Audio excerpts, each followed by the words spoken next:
Iran आणि Israel युद्धाचा share बाजारावरती आता परिणाम दिसतोय। सेन्सेक्स आणि निफ्टीमध्ये मोठी घसरण झालेली आहे। सेन्सेक्स 600 अंकांनी तर निफ्टी 150 अंकांनी घसरलेला आहे। तर इराण आणि इस्रायल युद्धाचा शेअर बाजारावरती आपल्याला थेटपणे परिणामात दिसून येतोय। सेन्सेक्स आणि निफ्टी दोन्हीमध्ये मोठी घसरण झालेली आहे। सेन्सेक्स 600 अंकांनी घसरलेला आहे तर निफ्टी 150 अंकांनी घसरलेला आहे। तर इराण आणि इस्रायल युद्धाचा आपल्याला शेअर बाजारावरती सुद्धा आज थेट परिणाम दिसून येतो आहे। सेन्सेक्स आणि निफ्टी दोन्हीमध्ये आता घसरण नोंदवण्यात आलेली आहे।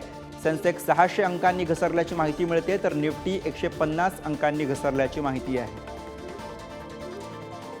सेन्सेक्स आणि निफ्टीमध्ये ही मोठी घसरण आज समोर येते।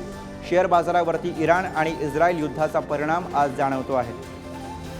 सेन्सेक्स आणि निफ्टीमध्ये मोठी घसरण। सेन्सेक्स 600 अंकांनी घसरला आहे, निफ्टी 150 अंकांनी घसरलेला आहे।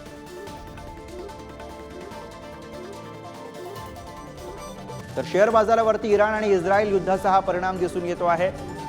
सेन्सेक्स 600 अंकांनी आज घसरला तर निफ्टीमध्ये सुद्धा आज 150 अंकांची घसरण नोंदवली गेलेली आहे।